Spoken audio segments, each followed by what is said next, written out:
Yes, we are live. We are live. We are live. Hello, everyone. Thank you so much for joining us this evening. We are coming to you live with our kickoff for Educated and Broke. So excited about it. This is one of my favorite programs that Women on the Rise International Incorporated does. My name is Arlene Blake. I am the founder of Women on the Rise, and I am joined today by the wonderful and beautiful Miss Rachelle Smith, certified financial planner. How you doing, girl? Hey, girl. Hey. I'm excited. And I am the kickoff, so that makes me even happier.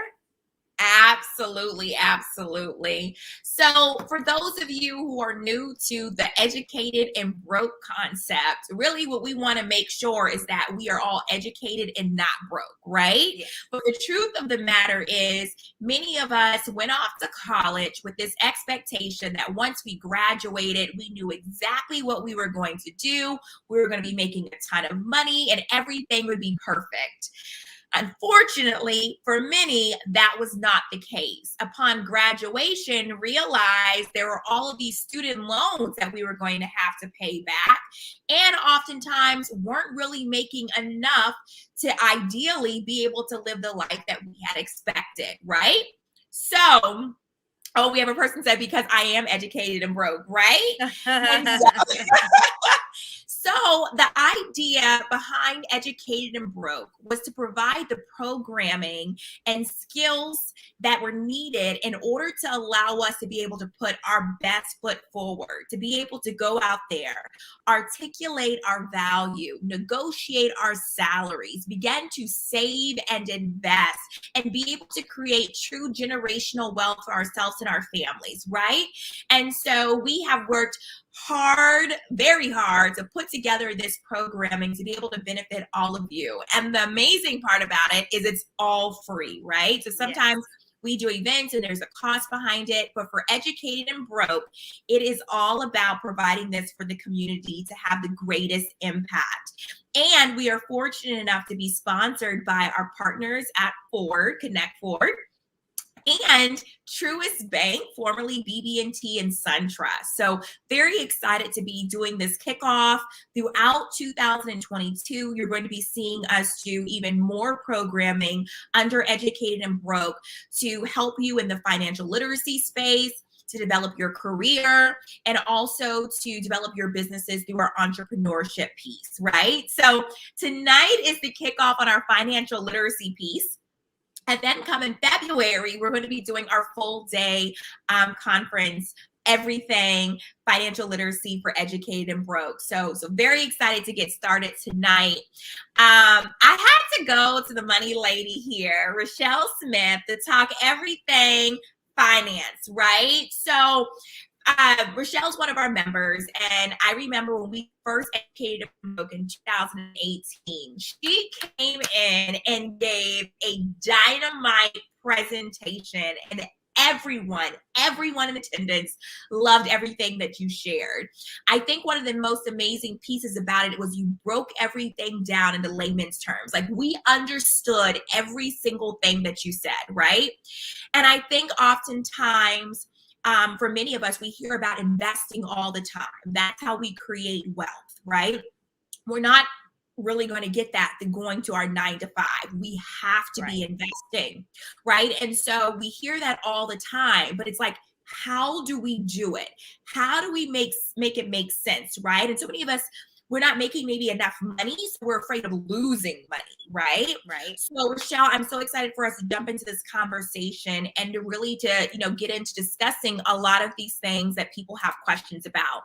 So just as some housekeeping, general rules for everybody that's watching right now. If you have questions that you would like for Rachelle to answer during this presentation, please post your comment.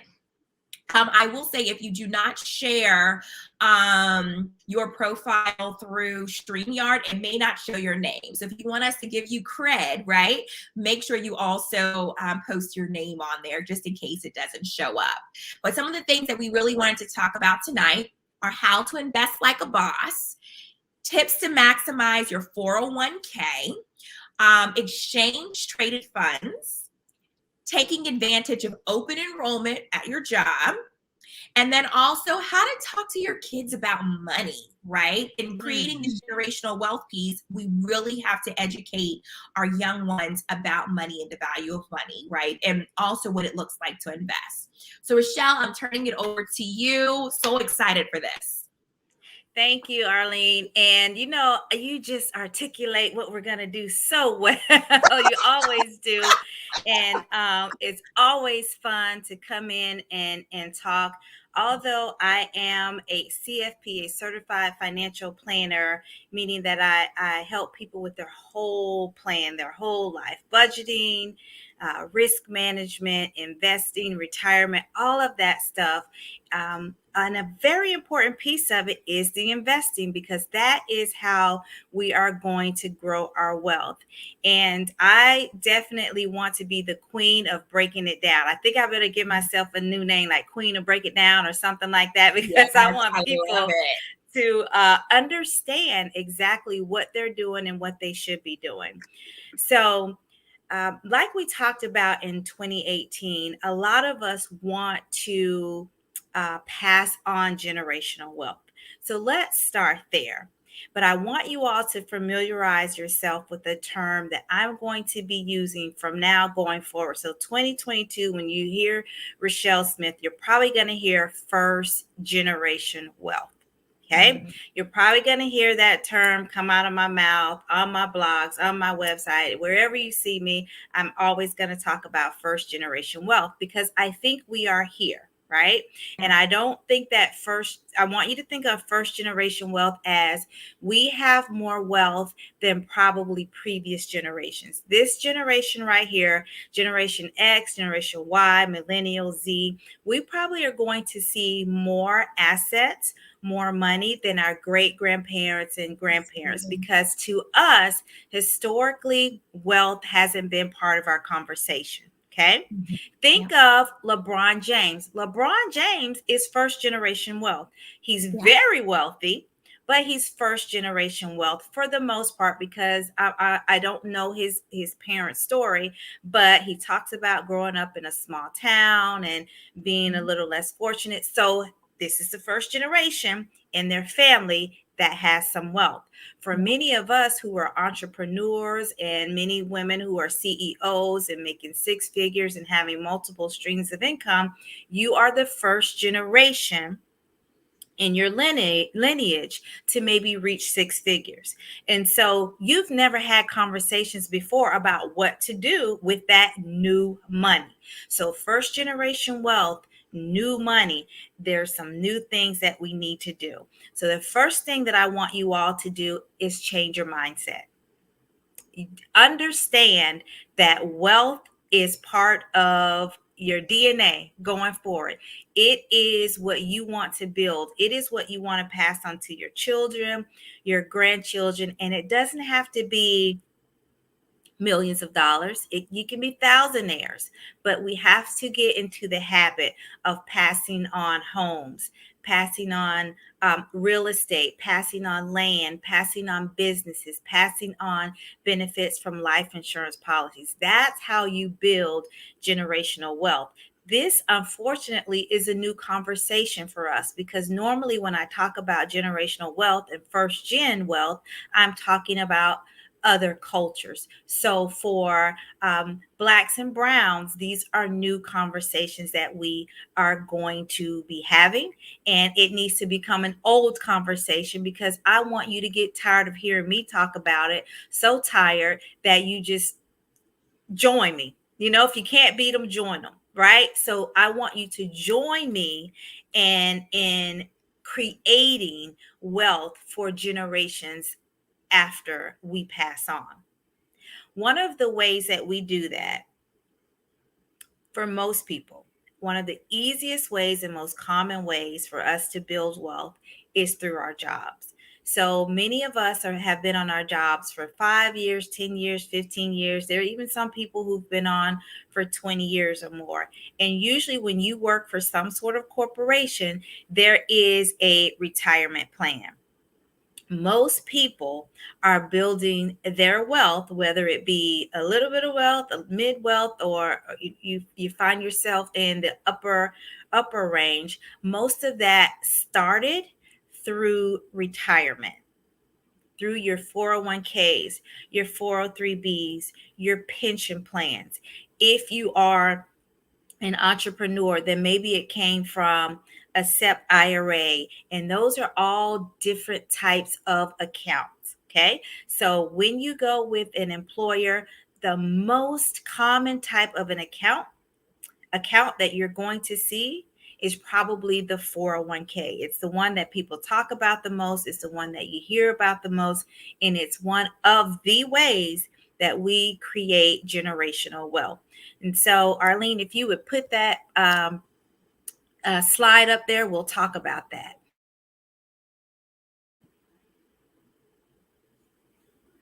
We'll talk about some ways to make sure that if you do have an account with your in corporate, that you are making the most of those accounts. Okay, so let me see here,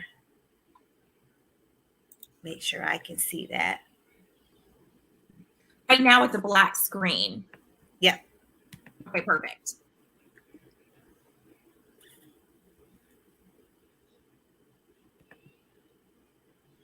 Okay, let's see here. Do we have it, Arlene? It's on the screen right now, but it's just a black screen. Okay. Let me pull that up. So sorry about that. I thought we had that ready to go. No worries, no worries. Right now, so you talked about going into 2022, the phrase is going to be first generational wealth, right? For those of us who are we come from families where we really didn't our parents talked about investment, but they just talked about it from regular 401k at work, right? For this new generation who's talking about managing, investing, on their own through applications like Robinhood and so forth. How does that work, especially with what you do and helping individuals manage their investments? How do the two compare, and what we're seeing happening a lot? So and that's a great question, because actually that brings up what happened in 2020, where everybody really, really got into investing, and they started opening their Robinhood accounts. So with regards to like a Robinhood account and a 401k, so all of them you're just opening separate accounts to start putting money in and investing that money. Some accounts you can only do through a corporation. So like a 401k, a 403b, it's only going to be offered through the state or through your company. Whereas you can go to a Robinhood or to a Charles Schwab or to a TD Ameritrade or something like that, and open up your own account and decide what type of account that you want to open. But through corporations, you have to open, for example, a 401k, because that's all that they offer. Okay. You go with what your company offers. So, for example, in corporate America, there is one of the most common ones is a 401k, and your employer will generally say during open enrollment, you let them know that, hey, I want to save for my retirement through my 401k. And they're going to ask you, how much of your income do you want to save? And you're going to say, I want to save 5%. So 5% of, when I get my check deposited, or you pay me, a portion of that is going to go into my 401k. Automatically, before anything else happens, just take out my money out of my check and put it in my 401k. And the reason that I say before anything happens, I'm saying that specifically for tax purposes, because any money that you put into your 401k and your 403b is generally what they call pre-tax money. So you're not going to pay any taxes on it. It's just like the corporation says, your check for this month is $2,000. 100 of it goes to your 401k.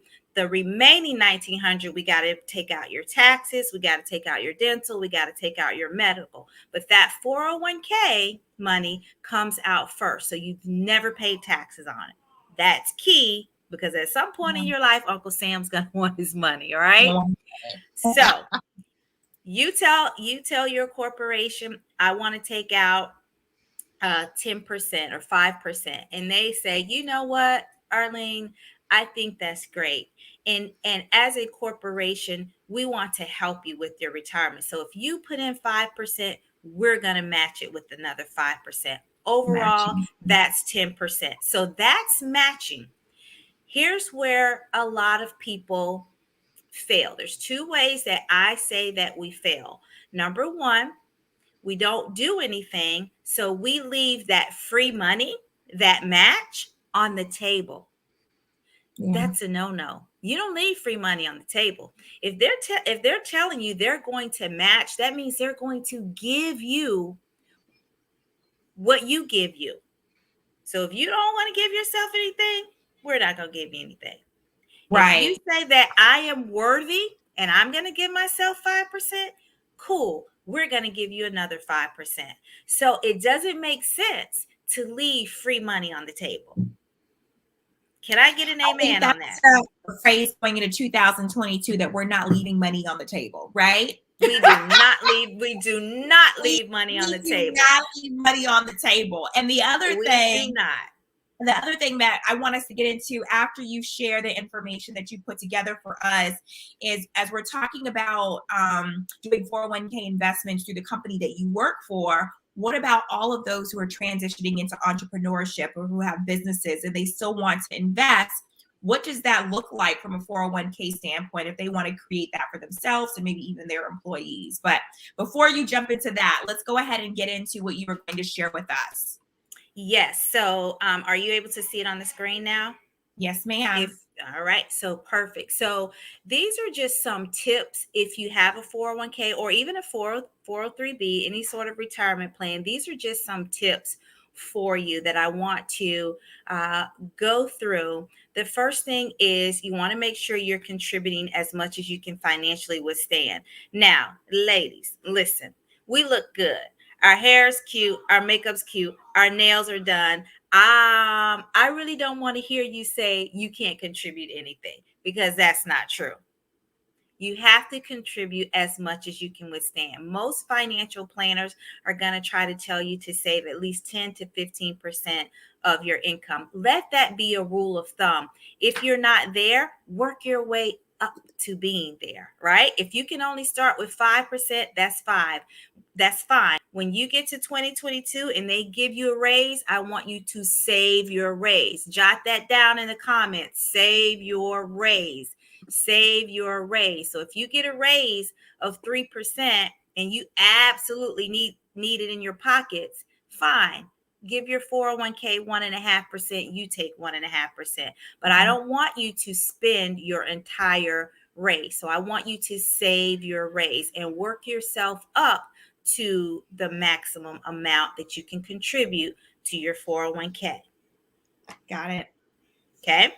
Number 2, I talked about that. If your employer is matching, you want to make sure that you are participating in that match. One of the sentences in number 2 says the employer match is free money. Do not leave free money on the table. That's our thing for 2022. Arlene said it. That's our thing for 2022. Number 3, if you are in a high tax income bracket, or even if you're not in a high tax income bracket, when you're contributing to a 401k or some sort of retirement plan, that may be tax deductible. So if your income is high and you're trying to reduce your tax bill, contributing to these retirement accounts could help reduce your taxable income. So that's certainly important for people who are looking for ways to reduce their tax bill. Love it. Number 4, if your employer offers a Roth 401k, you may want to consider that as well. So I've told you all that when you get your pay of $2,000, immediately your money comes out. No taxes are withheld. That is what's called a traditional 401k. What has happened over the last few years is that there has been the rollout of the Roth 401k. So some companies are offering both a traditional and a Roth. What's the difference? One, you don't pay any taxes. The other, you pay taxes today.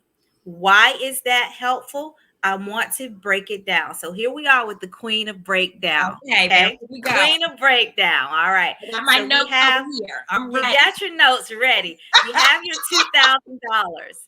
And let's just say you have contributed $10,000 pre-tax traditional 401k. When you turn 72, Uncle Sam says, listen, your 10,000 has grown to 100,000, Arlene. You're 72 years old. I need you to pay your taxes. All right. So now you're paying taxes on 100,000 or whatever you take out, whatever Uncle Sam says you have to take out when you're 72. Okay. That's your traditional. On your Roth 401k, you are paying your taxes right now. Right now. So on a Roth, you're paying your taxes right now. So you're saying, you know what?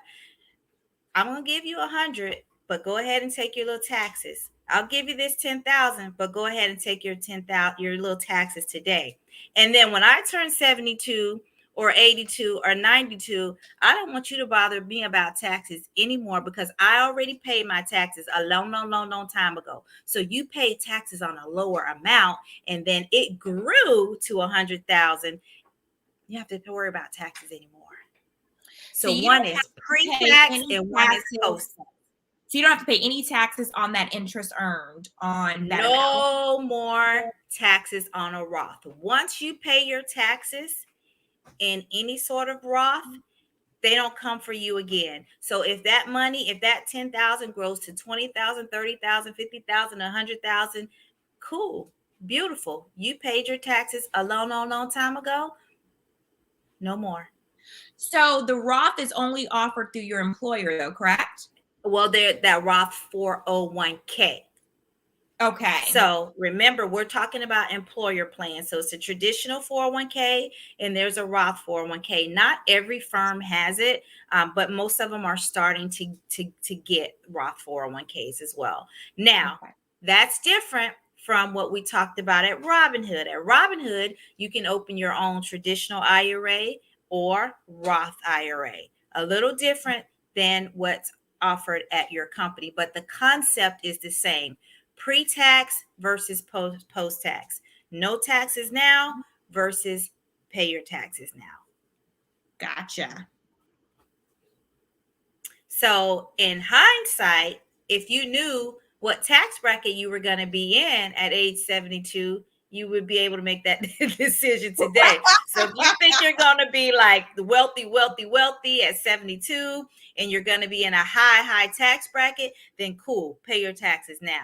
If you think that you're not going to be as wealthy, then cool, we pay our taxes when we get there. So how do you balance that out? Well, working with the financial planner, you're going to figure a way how to balance out the two, where you're looking at what are my tax implications, really what does my career look like? Where am I going to be in the future? What's the prediction? Is it good for me to do a little pre-tax now and post-tax, or do I just go all pre-tax? Then that comes with working with your financial planner and your tax advisor and helping you make the decision that's best for you. Got it. Okay. Number 5 there, your investment should be diversified. So a 401k is just an account. A Roth IRA is just an account. Your checking account is just an account. All of those need to have money. Okay. So you put money in there. You open a 401k, you open a Roth IRA, you open your checking account. Nothing happens if there's no money in there, right?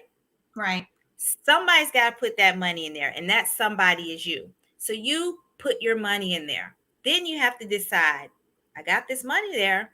What do I do with it? Well, if it's in a checking account, it's just going to be in a checking account. They may pay you a little interest over there in a checking or savings. You don't have many options. However, when you get into 401ks and Roth IRAs and SEP IRAs and all of those different types of investment accounts, you have choices. You then get to sit back and say, okay, I have this money. There's no need to sit it in cash, because if I was going to let it sit in cash, I would just sit it at the bank, right? So now I have this money. What am I going to do with it? I'm going to buy something. What am I going to buy?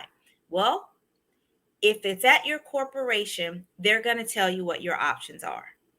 And whatever they say your options are, that's where you put your money.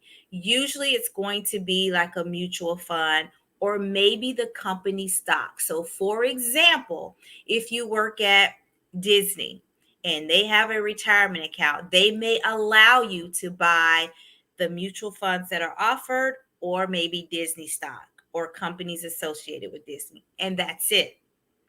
If you have an account at, say, a Robinhood, because we've been talking about Robinhood, you have more options. You can buy stocks, any stock you want. You can buy mutual funds. You can buy exchange traded funds, which we'll talk about those. You can buy crypto, which we may talk about that. So you have more options. When you're at your company, your options are whatever they put out there on the table. You pick what you want. When it's outside and you're doing things on your own, or you're working with the financial planner through a different firm, then it opens up a variety of options of what you can buy. The goal is that you diversify. And diversify means you are buying different things. You do not put all of your money into one investment. Okay. That's generally what we're going to say, just as a general rule. And I'm going to be the queen of break it down again. So let's just say, since we're talking about Disney, if you have $100,000 in your 401k and it's in one stock, Disney stock, your retirement is depending on what happens with Disney stock, because that's all you own. Right? So if Disney, if their prices are up and their parks are full, great. That stock's probably going to go up, right? But what if we have a 2020 and COVID comes along and Disney shuts down for a little while and the parks aren't full and they're not getting people in there? Then that's probably not going to be good for the stock. So you're going to see it go down. You are depending, or you are betting on one company. That's not diversification. Right. Diversification says, I want Disney. I want this retail store. I want this bank. I want a little bit of technology. I want a little bit of healthcare. Not only do I want to stay here in the United States, but I know that they're doing well in Europe, and I want some international exposure. So diversification means you are cutting your pie into individual slices, and each slice represents something different. Gotcha. That's diversification. I'll break it down even further. If you go buy an ETF, which is an exchange traded fund, I want you to always say that Rachelle Smith says it's like buying a cup of ice.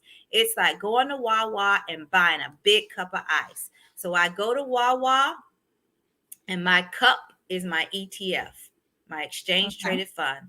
And I go over there and I push the ice machine and a bunch of ice comes out. Now that ice, it looks the same, but they're different shapes. Some pieces are bigger than others. Some pieces are smaller. Some are little circles. Some come out square. But each piece of ice represents a different company. That's an ETF. That's an ETF. So Arlene, if I go to Wawa and I am a technology ETF, I'm a technology ETF, and I take my cup and I push the button, and all of those little pieces of ice are going to fall in there. I'm a technology ETF. What do those pieces of ice look like? What are some companies that could fall in there? Technology. Technology. So are these gonna be like software companies, maybe like a Zoom? Yeah. I don't know if Uber would be considered as that as well Yeah. too. So when you think of technology, you think of Facebooks, you think of the Yes. Apples, you think Like of that. Dell, you think of Hewlett Packard, you think of the chips, you think of Intel, you think of anything that's related to technology. It's all going to fall in that cup. Here's two things about that cup. Number one, it's diversified, right? Right. I just explained what diversification is. It's diversified. Number two, when I go and I take that cup there, I don't have to pick. Somebody else who manages that ETF has already picked. All I got to do is put the cup in my account. Just put the whole cup in my account. I'm diversified. So let me ask a question. So again, so exchange traded funds, is this through an employer you get this through, or is it something that you can get on your own or with So your more than financial likely plan? your employer, they are coming around, but more than likely they're not going to let ETFs be an option. So it's going to be something that you can buy in your outside accounts. Okay. Most employers are going to offer like mutual funds or their company stock. Some of them are starting to offer ETFs, but those are generally what you're going to buy outside. So you may be someone that says, I don't really know what I'm doing, but I love technology and I love healthcare. And I know with the way that the world is going, we always need to have energy because we need, gas, right? So I can have 10 cups. I can have an energy ETF. I can have a healthcare ETF. I can have a technology ETF. I can have a utilities ETF. I can have all of those in one account, and I don't necessarily have to sit there and be a stock picker Okay. because I it's love this. already done for me. I love this. So this is how we get into educated, right? Yes. So I actually sat down and I had a conversation at one of our recent events here, and there was a young lady I met, and she says, I really want to invest. I don't know what I'm doing, right? Now I'm probably sure she's watched some investment shows or seen on the news some of these, like Meta, Facebook, and what's happening with Apple and so forth. And technology Yep. is probably one of those ones like, I would love to invest in that. I don't know how. What do I do? Yep. Right. So the exchange traded fund sounds like a perfect option. Yes. So what is her next step? She said, that sounds great. I love it. What do I do now? So her next step is, all right, this is not through my employer. This is an account that I have outside. She may say, you know what? I've been with Fidelity, and I gave Fidelity $5,000 3 months ago, and I just don't know what to do with it. But what you said sounds really good. She has a choice. She can be a do-it-yourselfer, where she says, I just want to go out and pick a few ETFs on my own or a few individual stocks on my own, or I want to call up a broker or a financial planner and say, hey, can you walk me through this? Now, I am the person who says get some help so that you don't make a money mistake, because paying for somebody to help you may be less than you going out making a big mistake. But her next step is taking that $5,000 and deciding what she wants to buy. If she wants to be a do-it-yourselfer, then I say go with things that you know, like, and love. Like, love, and use. You can definitely go with different ETFs. So you can go, if you love healthcare, you can buy your healthcare ETF with $1,000. You can put 1,000 in technology. You can put 1,000 in the energy ETF. You can split that $5,000 up however you desire. I would say again, you want to go with diversification. If you want to be a stock picker, then again, I'm going to say go with things that you know, like, and love, and use. If you, Arlene, go to Starbucks every single day because you got to live near Starbucks and be by Starbucks, then I want you to not only buy your maca latte, chocolate latte, I also want you to be an investor in the company. Yes. If your child has to be in the line every single time the new Jordans come out, then I also want you to be maybe an investor in the company. If you're complaining because gas prices are $4 or $5, don't just pump the gas, be an investor of the company, right? So things that you know, like, love, use. You're always going to drink. You're always going to eat. During the pandemic, you never stopped eating. You never stopped drinking. You always needed your utilities. You went to Zoom. You depended heavily on technology. Yeah. You got your Pfizer shot.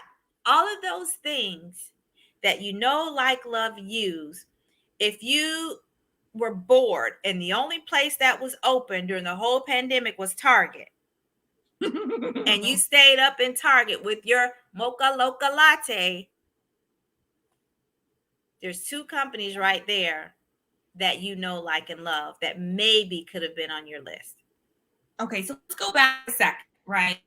So when we were talking about the exchange traded funds, we said there were two different options here. You had where you can go through your broker, or you could go, or you could do it on your own, or you can go through your financial planner broker, right? So let's talk about both of those options. So if I'm going to go to a financial planner, how much do I need to have minimum to use their time for them to assist me?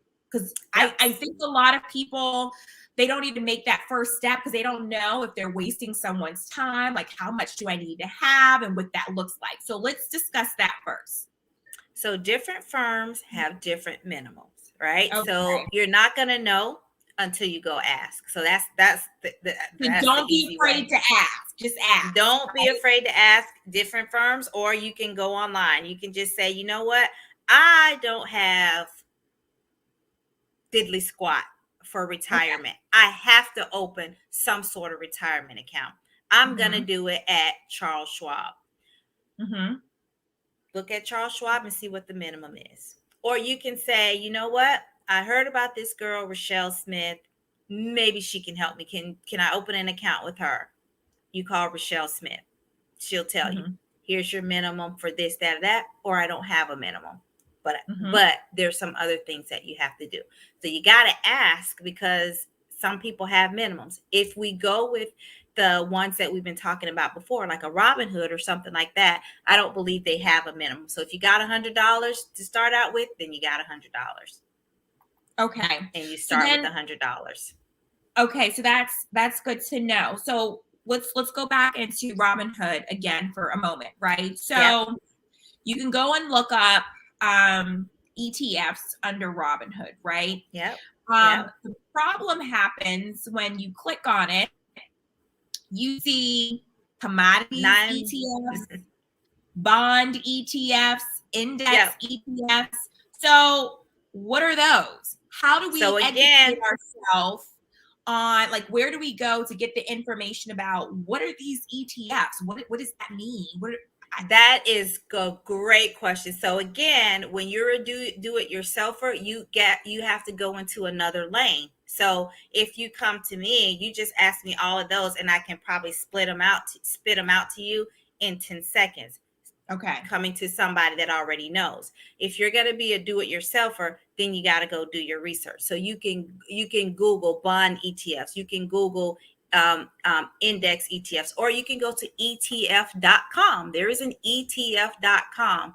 And what you're doing when you go to ETF.com, you looked on there and it may say Vanguard Technology ETF.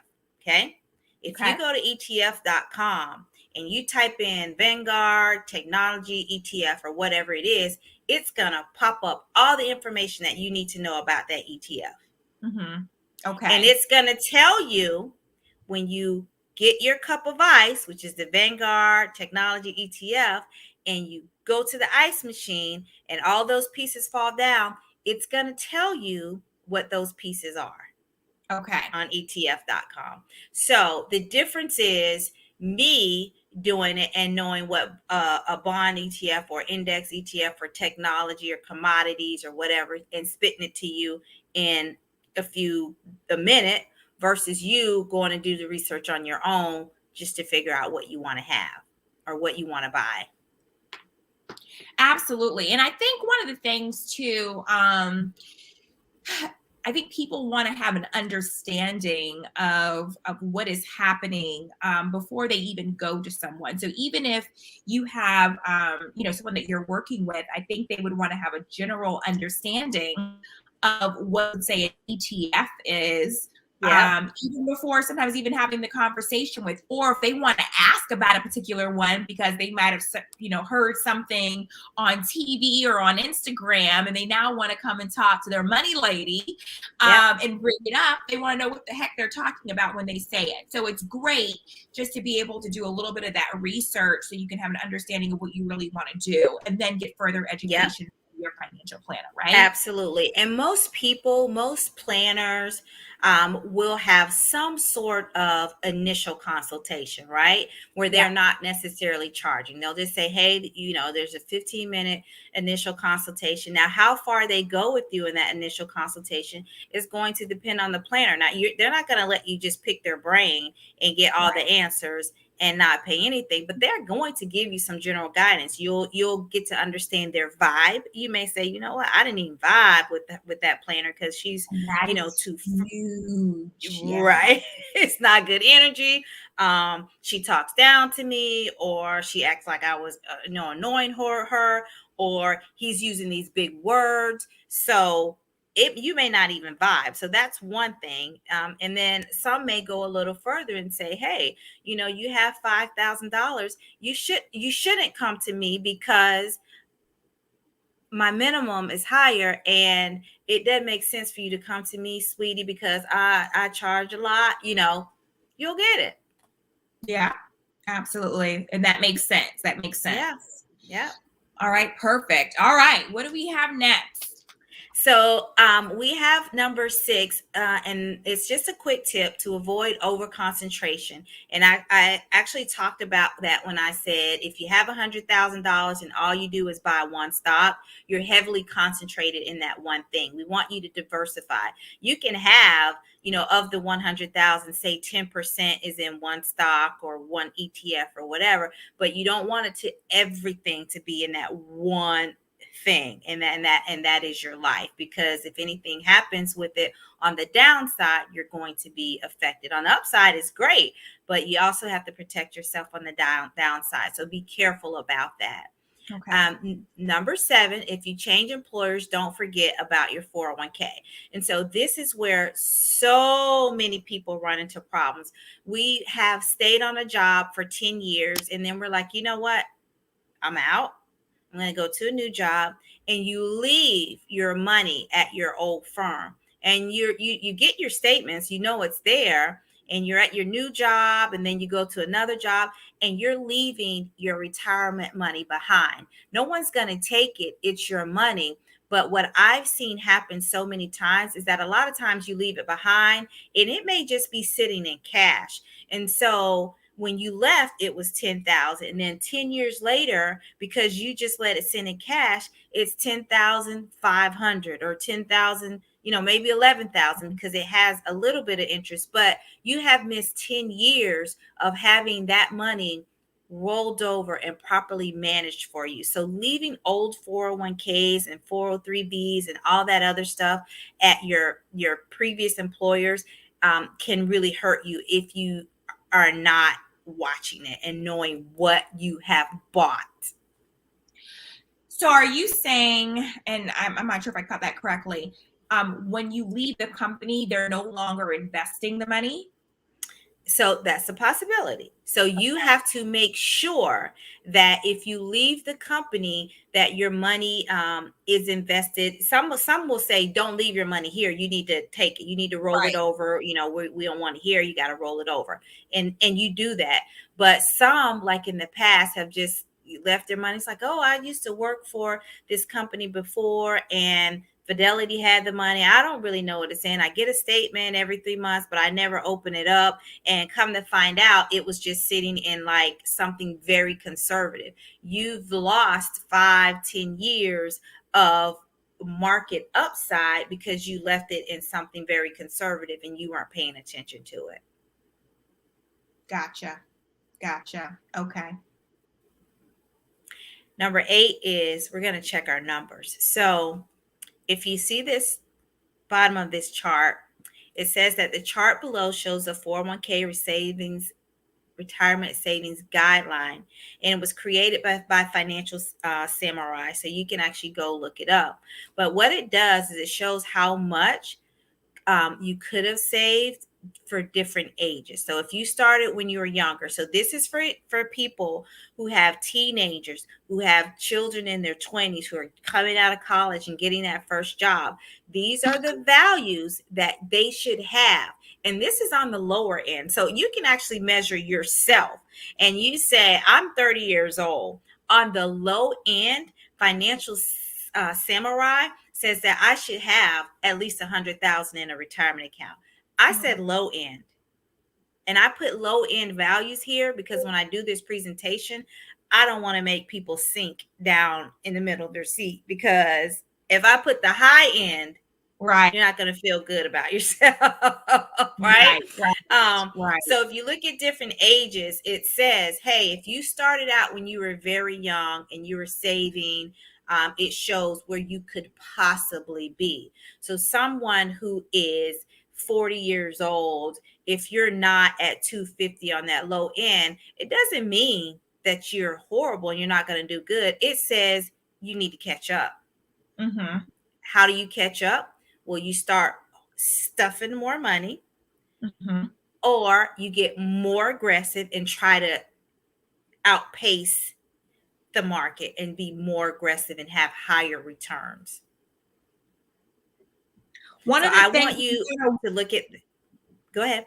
One of the things I'm going to want us to discuss as we prepare for Educated and Broke for February is, depending on where you're at, let's say in your savings, right? How much do you need to transfer from savings into an investment account to get yourself close to this amount within, a certain time frame? Because, like, for example, if you start investing, let's say right now with, something from your paycheck, it may not get you where you need to be, right? So what do you need to come with to start the account at to be equal with others in investing, right? So that's something I'm going to want us to discuss as we get ready for February, and something to think about as well too, because I think that'll be very helpful for people as they start to really picture how they need to catch up.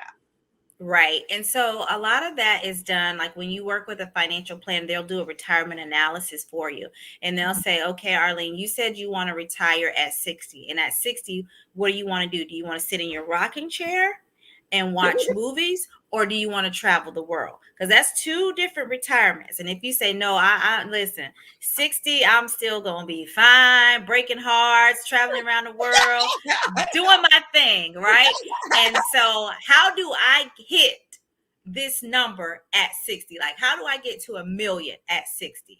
Well, if you are 40 today and you have 30,000, how do we get you to 1 million? And then that's all about calculation and them showing you how to work your way backwards so that we can get you to hit your number. So that's a retirement analysis. And we definitely need to be doing that, showing people, if you start here, if you start there, what are some things that you can do to get you to your number?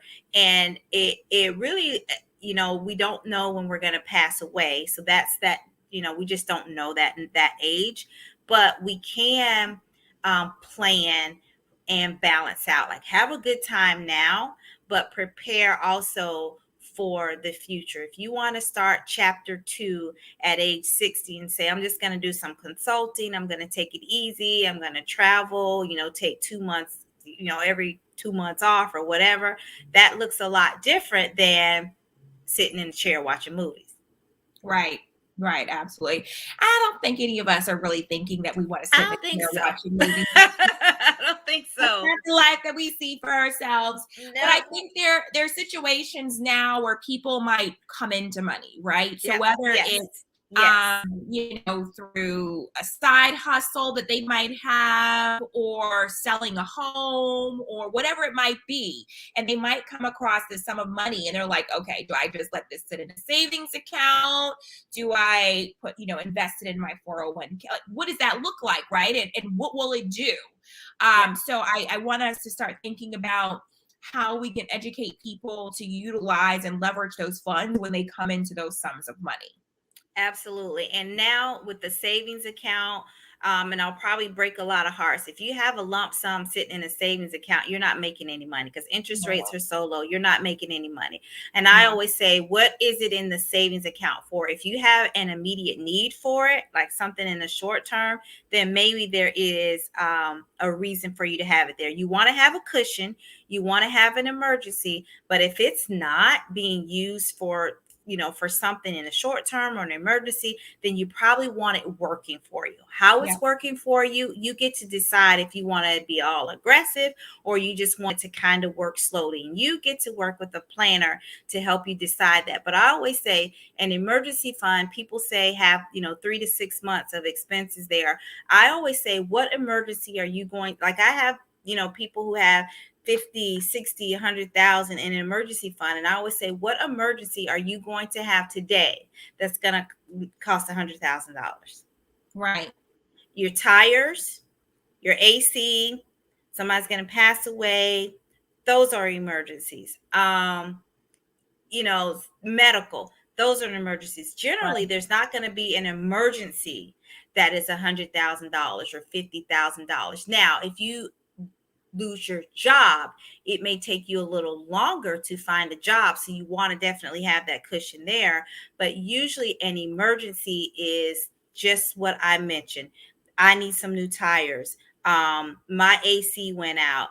Somebody passed away in New York. I need to get us there. Cool. None of that's going to cost $100,000. Right. Understood. And that makes sense. So that's something to consider too, is calculating that for each person. Perfect. Yep. So we're getting ready to put these like really juicy workbooks together for you guys, starting with February for Educated and Broke. So this is a kickoff on the kind of conversation that we want to have, and we want you all to start getting in the habit of having as we move into 2022. Because like we said, we are making money moves in 2022. We're not leaving any money on the table. Right? This is first generation wealth. Like we said, we are creating starts with us. So we have to make sure we're educating ourselves, right? Because we will no longer be educated and broke, right? We're going to do this together. So we're going to do it great together. We're having this conversation and, really getting into this dialogue about finances and what it looks like to invest. And one of the things that like I've mentioned to you, Rachelle, I'm really big about is I don't like to have surface conversation on these topics because so many people have questions and they're afraid to ask the question. So we have to get into the nitty gritty of what is step 1, step 2, step 3, step 4, step 5, right? Yes. So that people feel a level of comfort enough to go ahead and move forward. So I'll say for me, for example, I didn't realize that money was such a sensitive conversation for me. So after I lost my parents, I did therapy. And when you do therapy, you oftentimes have to do a trauma egg. And in my trauma egg, money came up multiple times. And so I didn't even realize that I had these emotions attached to money. Like, I don't like it. Like, for me, I don't really care for a person coming and asking me for money, because then I feel like, oh my God, this person owes this back to me. It's like they're holding something against me by not paying it back, and it just causes problems in the relationship. Like, there's just these weird money attachments that I have. And so I like to keep my money to myself. Yeah. Yes. and Yes. and I I feel won't you. do anything with it, right? So I'm one of those people that you're talking about who just holds on to money in the savings account and it's not doing anything for me, right? I'm Yeah. one of those people, and it's because I don't know all of the things to do. And I know I'm not the only one because I just sat down and had a conversation last week with someone else who was in that same boat. But it starts with education, right? Yep. So as soon as we learn how all of these things work, then we're more suited to actually start investing and creating this wealth. Because as we discussed at the beginning of this conversation, we're not going to get this or earn this wealth through our regular 9 to 5 job. No. For majority of us, it's just not going to No. happen. So we No. have to invest in other ways in order to secure our future. So And I would say to you and to people who have those money triggers, because that's exactly what they are. They, it can be trauma, it can be different things that trigger you about money. People are very sensitive about money, which is why I am the no judgment zone. I try to be transparent and tell people every money mistake that you make, I've probably already made them. Never filed for bankruptcy, haven't gone there, but right, I've made every money, pretty much every money mistake. So when you come to a financial planner, when I get tears, that's when I know somebody is really ready, because there is some anxiety there for people discussing money. Sometimes I get tears. It's like, you know what? And I think I said this in one of our educated and broke workshops before. Excuse my language, but it's like that you come in, you're tired, you're like, I made 6 figures, I'm doing this, and I don't have shit to show for it, right? And nobody wants to feel like that. And right. then the tears come, and that to me is a person who has wanted to release their money stress. They just had nowhere to go. They didn't know where to go, and they finally found someone who they feel like, I can take this off of my shoulders because I trust this lady. Yeah. And it has to boil down to, do I trust this lady or do I trust this man to lead me in the right way? Because this is just not my lane. And so what I say is, like they say, do it scared. You gotta do it scared. You gotta invest, not risky if you don't know what you're doing, but you gotta trust that person and trust that they're going to teach you along the way, right? So if you come and you say, hey, I got this $5,000, what can you do with it? And I may say, yes, Arlene, I think you need to go with this strategy, and this is why. And we're gonna, have some ETFs in your account, and then every quarter we're going to have a review. You need to have a strategy, and you need to feel comfortable and maybe educated about the process along the way, and that takes some of the anxiety away. Makes sense. Fantastic. So we've gone through all 8 of our, or 7 tips, right? I think we had a bonus there. Yeah. Yeah. For how to maximize your 401k. Do you want me to close this one out, Diva? Yes, you can close it out or leave it up. I want my last topic to be about open enrollment. And here's the thing: I think most people, you may be at the end of open enrollment or close to the end, but this is the time where you take advantage of really what your company offers as a whole. Yes. Right? You got to go with what your company offers as a whole. Here are a few things that I want you to take notes on. So first, when it comes to disability insurance, a lot of times we just skip over it, because when we think of disability, we think of somebody that's, walking around with a walker and that's handicapped or whatever. That's not all disability. We are women. We have female issues. If you have fibroids, you got to go out. You got to have surgery. That's disability. If you're out for 6 to 8 weeks, that's disability. If you did not sign up for disability coverage, then guess what? You're not getting paid for those 6 to 8 months. And that's not what you want. Oh my, I'm sorry. That's not what you want. So you want to make sure that one of the things that we do not do, disability insurance, that you definitely are signing up for short-term and long-term disability. Okay.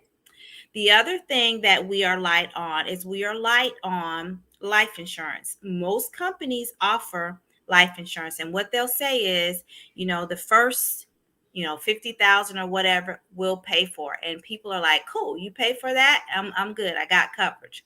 Well, that's just not enough. Mm-hmm. Right? And Arlene, you talked about losing a parent. I've lost your parents. I lost my dad. We're like moms. We have kids. Like $50,000. How far is that gonna go? how far is that gonna go? Right? So you got to beef that up. And through your employer is the cheapest way to get life insurance, right?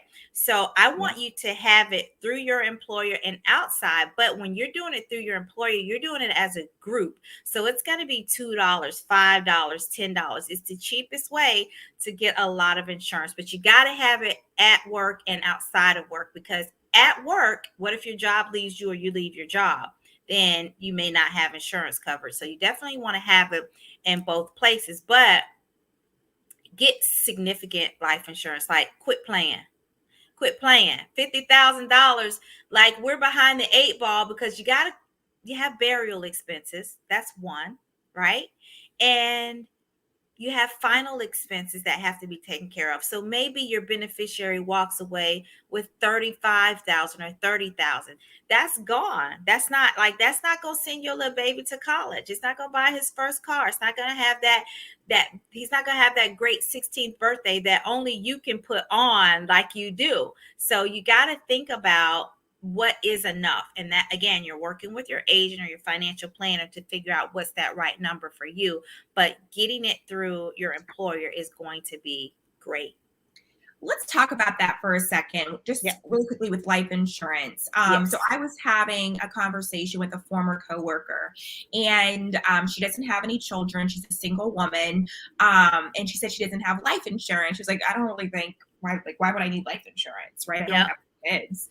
And I said, well, are your elderly parents going to have to take from their their retirement in order to bury you? Yes. What? I was like, are your parents going to have to do a GoFundMe or take money from their retirement to pay to bury you because you don't have life insurance? And she's like, oh, well, I never really thought about that. Right. Exactly. So I think it's funny how a lot of people don't really think about all of the different reasons why you need life insurance. Exactly. But that is one of them, right? That's like the first thing. Like, who's going to pay for those expenses? So even if she's single, no kids. Okay, well, what if you buy a $25,000 policy? That will take care of that. Or also another thing that you have to think about is one of the things that they look at with life insurance is your age and your health.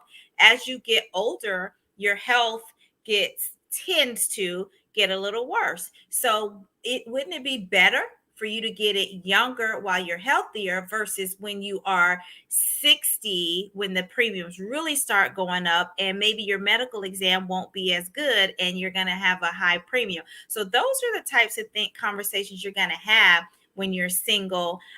If you're single and you have, 50 grand in the bank and you're like, this is designated to bury me and that's it, then cool. Most people don't have that. It's not like that. So you got to think of what you want to leave behind. Your beneficiary can be your favorite charity.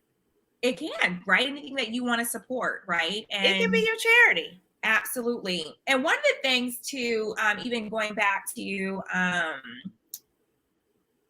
the piece about age and, changing in your health as you grow older. Sometimes not even being impacted about the age part. Let's say you're in a car accident, right? And you receive injuries. So for me, case in point, I was in a car accident a couple of years ago. I have some herniated disc in my neck, right? I'm considered as relatively young, But that has impacted me now on medical insurance. Yeah. For instance, Yeah. looking for life insurance, I now have this condition. And Yeah. so a lot of times people don't really think about something that could just happen at the blink of an eye that could impact your health, not age related whatsoever, that can cause you not to be able to get the best rate on insurance. So the idea is get it now. Like, do not wait. Do not You don't think know that when you're going to need it, like a right? whole family for. You need to Right. get it as soon as possible. And that is one of the ways that people are creating that first generation wealth, right? That To be able part. to give to their children. And so extremely important. And for many of us, we didn't necessarily receive that. Yeah. There's Yeah. people who get that money and they're able to start a business, right? They're able to do so many different things that allows Buy for their first home. buy Buy their first home. right? They're And able to things that do you so many ideally wanna things. help with. Mhm. You don't know that you're going to be diabetic, right? That it will affect your insurance premium. If we're always talking about, I'm going to lose weight, they call that your build. If your height, if horizontal, if vertical and horizontal are not right, that's going to affect your premium if you're a little overweight or you're outside the guidelines. Also, let me just say this: a lot of us have things that we do. Tobacco. Vaping is tobacco, so let's be very clear about that. That's just they look at that just like a cigarette. So vaping is tobacco. Marijuana is not. Mhm. Some insurance companies are cool with you being a recreational smoker. You're not necessarily going to be denied because you smoke. Some say if you smoke less than 8 times a month, cool. Recreational, when you go out, you go to a party, have a joint once a week, we're okay with that. Some are not. But I don't want you to say, I can't get life insurance because I'm not clean or whatever. That's not an excuse, because there are some companies that work with that. There are, just like there's some companies that say, hey, we take on people that have diabetes issues if it's under control, if you keep it at this level, if your AC1 is this, there's all kind of things that they look at. So you're not the medical doctor, you're not the underwriter, so you don't say whether you're going to be able to get life insurance or not. Your goal is to find out what you can get. Good. It's good. Love it. I think we can talk all day long and go from one subject to another. We really can. We can go from like one to said, another. everyone, this is the kickoff mixer, right? We still have so much great content to discuss with all of you. I mean, we still want to talk about even talking about to kids about money, right? So we're going to come back to you guys in February to have that conversation and to bring back some of the topics that we're even discussing today. And over the course of the next month, you're going to get some nuggets dropped on you and via social media and through our newsletters, reminding you about Educated and Broke and what we want you guys to know and be prepared for in securing your financial future. So definitely watch out for that. If you're not in our newsletter, make sure you go to our website, either womenontheriseorlando.com, womenontherisejacksonville.org, or WOTRINC.org for our Women on the Rise International website, to make sure you sign up on those newsletters so we can make sure that you're staying abreast of what's going on with us and we can get you that information. One of the things that we did in Educated and Broke last year was we gave workbooks for every one of the sessions that we did. I'm talking 30-page workbooks full of great information to help you in your career, in your businesses, and in your finances. Like, you cannot miss out on being a part of this program, right? It's going to be absolutely amazing. And in addition to that, for those who want to dive in even further and get some one-on-one assistance in these areas, we're going to have cohorts that are going to be available following each of the different pieces of the Educated and Broke program. So we're so extremely excited about that. Rachelle is going to be one of our partners for this. So we're so excited to have her. As you guys can see, she is a wealth of information, and she's an amazing person to reach out to help you to secure that financial future as well. So Rachelle, if you don't mind, can you please share your contact information for those who would be interested to reach out to you to work with you? Absolutely. So I'm definitely on all the social media platforms at Rachelle Smith, Reshell Smith, on Facebook, Instagram, Twitter, all of the social media platforms, LinkedIn as well. But you can also just go to my website, Ames Financial Solutions. That's AMES financialsolutions.com, and join my email list. I don't spam. Now, Arlene can tell you that I don't spam. When I send out something, it's usually something. It's usually something. You can join my email list, and then it also has a page where you can contact me directly if you have any questions or want to schedule an initial consultation. Absolutely. Thank you so much, Diva. I truly appreciate your being a part of this conversation and sharing this great information today. I'm really excited about February and jumping into all of this, but this was a great kickoff to what Educated and Broke is all about. So thank you so much. You're very welcome. Thank you. And I'm excited for 2022. Yes. Not leaving any money on the table. No First money generation wealth. None. Another thing that we're going to have to talk about for 2022 is automated. Making sure. Oh, yes. Right? Automate right? everything. That's going to be another one of our keywords is automated. Right? Yes. Making sure that money's automatically going where it needs to go. Don't even think about it. Don't even worry about it. Right? We have to make sure that we're doing this. So, Yep. Absolutely. Well, thank you. All right. Well, smooches. Thank you. Looking forward to 2022. Absolutely. Thank you for all that participated today. And for those who are watching on the replay, thank you so much. Still make sure you post your questions, and we will see you guys in the new year. Thank you. Bye.